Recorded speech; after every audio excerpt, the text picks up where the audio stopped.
Hi, Charles Norman here with you again, President and CEO of Professor Q Sports Solutions. Now in this section of the website, we're going to concentrate on the middle years, the years from 8 years old to 12 years old. This is a very, very interesting part of your youngster's sports career. This is where you, as the parent, are going to have to make some critical decisions. Again, let's go over where we are in our formula to make sure we're still set on what the formula is. Some of you may not have watched the video at the beginning of the opening part of the website, so I want to make sure we have all those things covered, and then I want to tell you which sections of those are really important now and what the emphasis should be in for you, for your child in this age group. Okay, number one, we talk about game time. Again, this is crucial from the 8 to 12-year-old. Your kid has to be in the game. They have to be playing. They cannot be on some super cool team that they don't get a lot of playing time on, but boy, are we winning. We have a lot of medals and trophies all over the place. Trust me, later on, you're going to want to throw all those trophies out. They're going to be filling up your house for no reason. They'll be in the garage. You won't even think about them anymore. Don't get caught up in that nonsense. Again, it's more important that your kid is in the game, and when I say in the game, I'm talking about in the crucial parts of the game before the outcome is determined. They're helping to determine the outcome. That is hugely important. A lot of times, especially in a lot of these leagues, the coaches get a little bit carried away, and you find these super teams with all these great, great players all on the same team, and they beat up on everybody else in the neighborhood, and it does no good. Of course you're going to beat the other kids because you got all the good players on one team. Really, the way you want it is each team should have one, maybe two superstars and a couple of good players and then some role players. And so that, if you can get that going, you're going to have a much better chemistry and a much better team. And I'm going to tell you right now, that team with the two superstars and a couple of good players, those are the players later on that are going to make the high school team and are going to be playing at the collegiate level because they've had to overcome some adversity. They had to will themselves to win. They weren't going to just win on talent. They weren't just going to win on the other team not being able to handle them. Okay, so all those superstar teams that you see flying around, it all looks great, but I guarantee you no one cares who won the 6th, 7th, 8th grade championship, AAU championship. Yeah, it's great to have, but really, seriously, do you really care? So don't worry about that so much. That's more about adult egos than it is kid egos. Kids want to win, but they know when they overpower somebody. They know when they had to put out a little extra, and that's what's going to make the difference later on.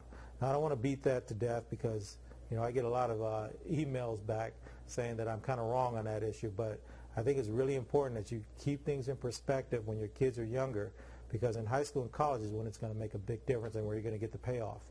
Okay, and then the other thing I wanted to talk about was training.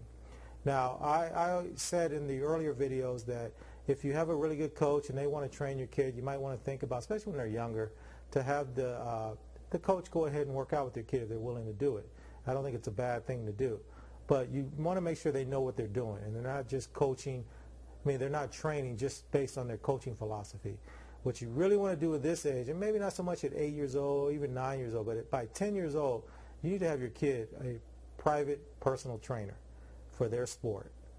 And that trainer will go in and work with your kid and develop them the way they need to be developed. Now, if you look further down on this page, you're going to find a couple of articles that I've written and put up for you. And I put these up right away when I did this section. One is on getting your kid an evaluation, but not just any evaluation. Actually, I call it a Q evaluation. This is Professor Q Sports Solutions. So, but read through that, and then if you decide to go this route, remember, we have a service on the site. It's absolutely free. Type in your zip code, and you should be able to find a trainer near you. If we don't have one near you here, talk to your coaches, talk to some of the other parents on the team. Maybe they can help you out and help you find someone. If you do find someone, have them sign up on this site. If you find somebody really good, or if you know a trainer is really good, have them sign up here. It's totally free to the trainer, and it's free for you to go and find them. I think that's a huge, huge, important piece of the puzzle, and I want to make sure that's available for everyone. But to get back to what I was talking about, use that listing that I gave you under the Q valuation that's down below. Take that with you and tell that trainer, hey, this is what I want my kid to be evaluated, and this is what I want out of this evaluation. and let them go in and do it. It should only take them one session to be able to pull this off, maybe two at the most. Okay, so you want to get that done. And then another article that I put up right away was giving you some advice on selecting the right club or travel ball team, because I think by 10 years old, that's the direction you're going to want to go. And then also, don't forget, this is going to be really crucial again, is that when they go home and they're doing their home workouts, that they have the proper tools, because at this age, the kids that are getting away with a lot of stuff because they're better than some of the other kids, they will go home and start working on their own, and they'll forget all about what the trainer taught them and what the coach was teaching them and all the fundamentals, and they'll start working out on stuff that, they'll revert back to their old ways and their bad habits. So they need to be using the proper equipment that's not going to allow them to sort of cheat and get away with not quite doing things quite right. So we have a great list of products, again, that we believe that a novice parent up to a professional level parent can take home and use with their kids, and that the kids can use on their own. So take a look at both of those sections. Again, this is a critical part. You're going to have to make a lot of decisions here, and these decisions are going to be the ones that are going to really affect them later on. So if you're just playing just to be part of the team and you really don't see a lot of future for your child in youth sports, you still want them, even through this age group, to be in the game at crucial times. And the only way they're going to do that is they're going to have to show some ability and some skill level that makes the coach comfortable with putting them out there. So you want to still do a lot of these things. You would do it for anything else they were going to do. You need to do it here for sports. And then for those kids that are really advanced, you want to make sure that they are playing the right positions and are getting the skill set for the next level up, where there's going to be kids just as good as they are at their level and competing with them for spots. Okay? So anyway, go ahead and read the articles. Best of luck to you guys as usual. I want to tell you, youth sports is not an easy thing to go through. There's so many highs and lows. There's so much bickering and fighting. But it's funny, the kids have a great time. It's the parents that seem to have the harder time going through this phase. But if you can look at it in that sense, that if your kid's happy, you're going to be just fine. So let's just get them on the field, get them on the court, and get them some real playing time, and make sure they have fun. That's what this is all about.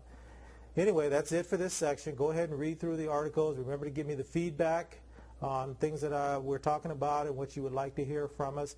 And then I'll be bringing new stuff here as often as I can. I'm trying to do a lot of interviews and do a lot of product demonstrations for you guys so you can get a feel for how things really work.